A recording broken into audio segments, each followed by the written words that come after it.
Salam sepak bola, salam sehat, salam sejahtera, dan juga salam hormat saya kepada teman-teman netizen atau warganet yang merupakan viewers, subscribers, and also supporters of channel YouTube Bola Bung Binder. Terima kasih banyak kepada teman-teman yang telah mendukung kemajuan dari channel YouTube Triple B, dan saya harapkan bahwa dukungan dari teman-teman akan tetap konsisten, dan seperti biasa saya akan selalu memberikan analisa secara logis dan fair. Dan di konten terbaru hari ini teman-teman, saya ingin memberikan review dari dua pertandingan di English Premier League. Pertandingan pertama antara Liverpool versus Norwich City yang berakhir untuk kemenangan Liverpool dengan skor 3-1. Liverpool tertinggal dulu di pertandingan ini tapi berhasil melakukan comeback, sedangkan match kedua adalah antara Manchester City versus Tottenham Hotspur yang berhasil dimenangkan Tottenham Hotspur dengan skor 2-3. Dengan kemenangan ini berarti Tottenham Hotspur dua kali berhasil mengalahkan City di English Premier League. City juga tertinggal lebih dulu di pertandingan ini tapi tidak berhasil melakukan comeback. Dan untuk sementara di klasmen sementara, perbedaan poin atau selisih poin antara Manchester City dan juga Liverpool menjadi 6 poin, dan Liverpool masih punya satu pertandingan di tangan karena ada satu pertandingan Liverpool yang sebelumnya lawan Leeds United ditunda.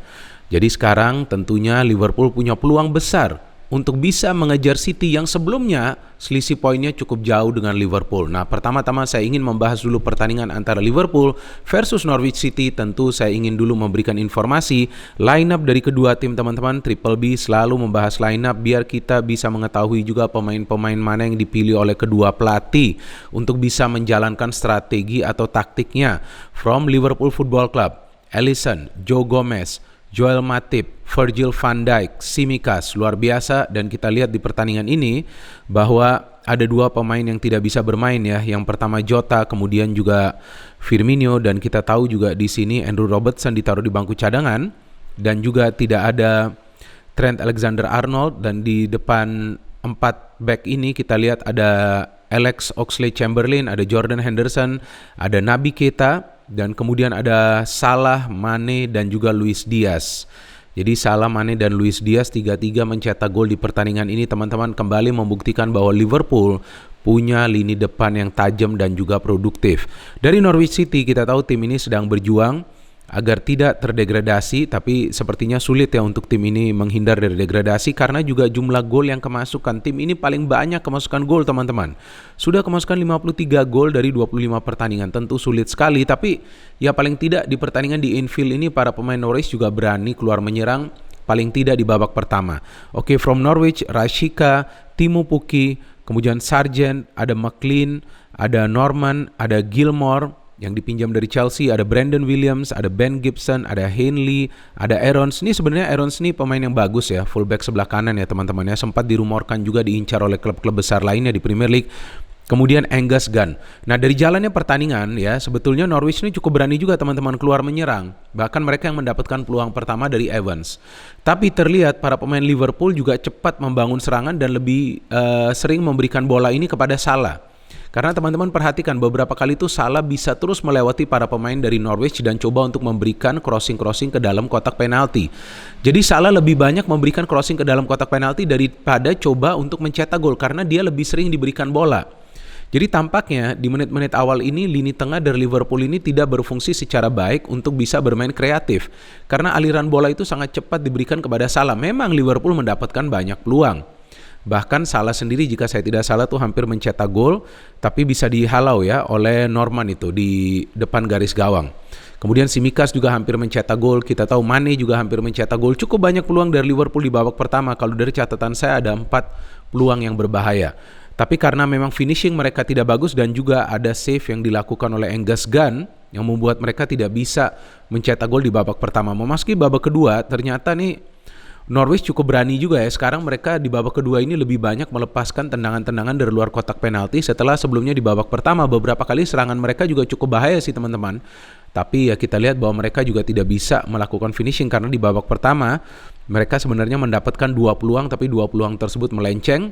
Dan kita tahu bahwa mereka juga sebenarnya sudah mencetak gol tapi memang offside si Rashica, dan kemudian juga dari Liverpool Virgil van Dijk juga dianggap berada dalam posisi offside. So second half Rashica langsung melepaskan tendangan dari luar kotak penalti yang menurut saya ya beruntung juga sih karena memang terkena Joel Matip ya. Jadi bola berubah arah dan tidak bisa di save oleh Alisson, dan kemudian setelah itu baru ada reaksi dari Klopp dia memainkan Thiago Alcantara dan juga Divock Origi.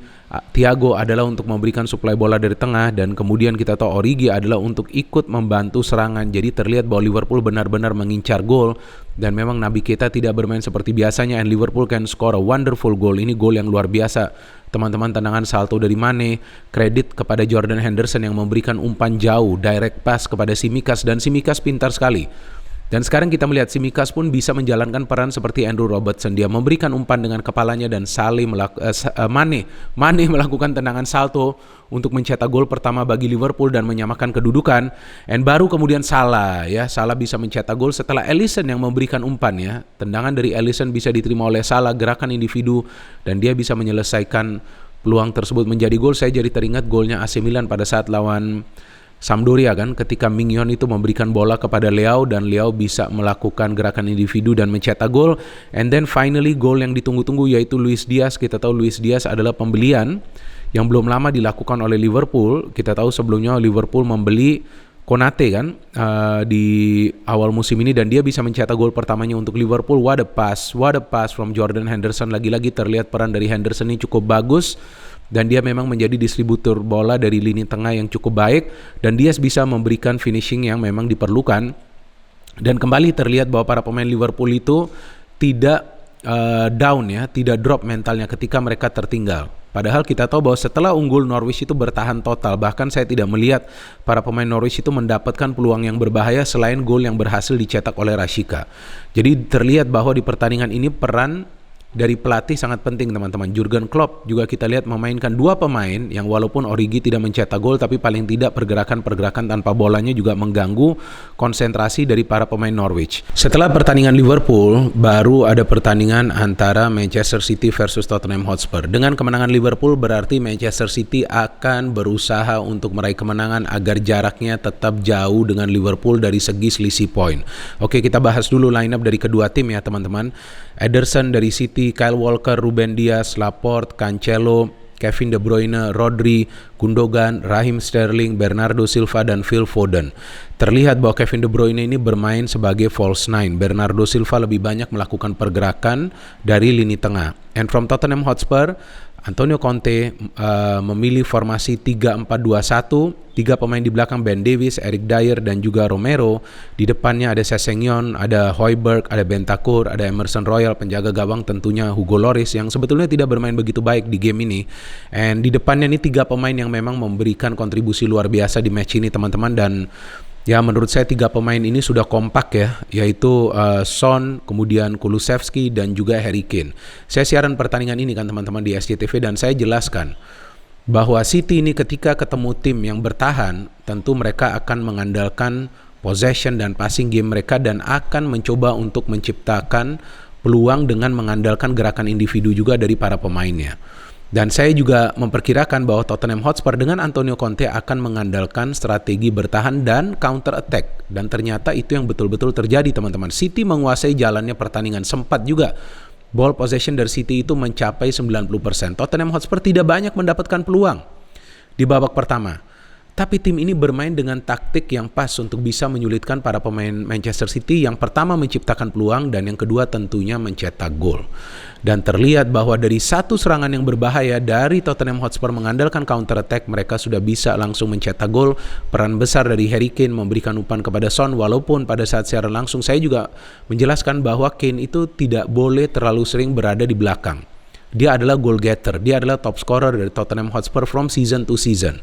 Seharusnya dia tuh lebih banyak berada di depan, karena dengan lebih sering mencetak gol, tentu Tottenham Hotspur akan bisa lebih banyak mendapatkan kemenangan. Tapi ternyata di babak pertama Kane kembali bermain sedikit ke belakang, dan dia melepaskan umpan yang begitu baik kepada Son. Son tidak offside, dan Son sebetulnya bisa saja shooting, tapi dia tidak egois. Dia memberikan bola kepada Dejan Kulusevski yang juga baru bergabung ke Tottenham Hotspur, yang bisa mencetak gol pertamanya untuk Tottenham Hotspur. Luar biasa permainan segitiga ya dari para pemain Tottenham Hotspur untuk bisa mencetak gol pertama ini. Kemudian City all out, City mendapatkan begitu banyak peluang dan akhirnya Gundogan yang mencetak gol.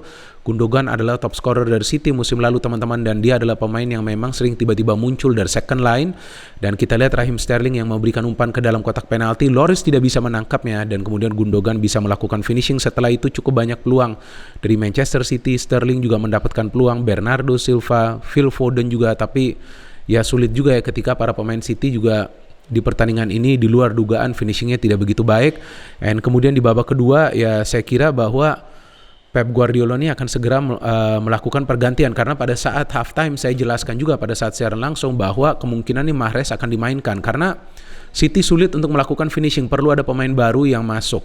Dan dari Tottenham Hotspur memang mereka bertahan total, ini benar-benar bertahan total, hanya mengandalkan counter yang cepat dengan skill Kulusevski, kecepatan Son dan juga visi dari Kane yang beberapa kali melepaskan umpan-umpan yang berbahaya. Dan ternyata sesuai dengan perkiraan saya ya, Kane bermain lebih maju lagi di babak kedua. Dan memang saya juga menjelaskan bahwa sangat beresiko untuk Tottenham Hotspur hanya bertahan total, karena tinggal menunggu waktu saja City mencetak gol jika Tottenham Hotspur itu bertahan total. Ternyata di babak kedua sedikit berubah teman-teman. Para pemain Tottenham Hotspur juga sesekali berani melakukan fast break dan mereka bisa mencetak gol kedua. Peran besar dari Son yang mengirimkan umpan yang baik kepada Harry Kane yang bisa menyelesaikan umpan tersebut menjadi gol. What a goal. And after that kita melihat Mahrez masuk. Mahrez beberapa kali mendapatkan peluang mencetak gol dan Kane sudah mencetak gol, tapi sepertinya Kulusevski sebelumnya sudah berada dalam posisi offside. Ada pergantian pemain yang dilakukan oleh Conte, dia menarik keluar Son, memainkan Lucas Moura karena Moura juga adalah pemain yang gerakan individunya bisa diandalkan juga. Emerson Royal cedera, kemudian Matt Doherty masuk dan ternyata kita lihat ada penalti ya yang didapatkan oleh Manchester City ya. Kita lihat ketika ada handsball dari Romero dan Mahrez yang mendapatkan tugas untuk mengeksekusi penalti ini cukup baik, dia bisa mengeksekusi penalti ini dan kemudian kita lihat dari proses serangan cepat Harry Kane bisa mencetak gol keduanya di match ini dan gol ketiga untuk Tottenham Hotspur setelah menerima umpan dari Kulusevski. Jadi terlihat di match ini Son memberikan umpan, Kane mencetak gol, Son memberikan umpan, Kulusevski mencetak gol dan Kulusevski memberikan umpan serta Kane mencetak gol.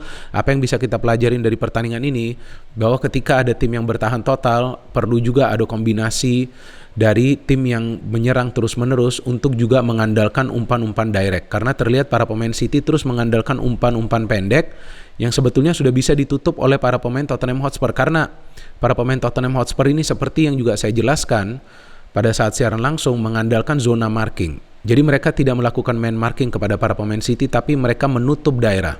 Nah, ketika menutup daerah tentu sulit juga untuk para pemain City bermain passing game mereka seperti biasanya. Dan ini adalah kemenangan yang penting untuk Antonio Conte karena kita tahu Tottenham Hotspur juga akan coba untuk finish minimal di top 5 agar bisa bermain di kompetisi antar klub Eropa musim depan. Dan tentunya sekarang Premier League lebih seru lagi teman-teman karena jarak poin antara City dan Liverpool mulai menipis dan Liverpool akan bermain lagi di tengah pekan lawan Leeds United. Jika Liverpool menang berarti selisih poinnya akan berkurang menjadi 3 poin.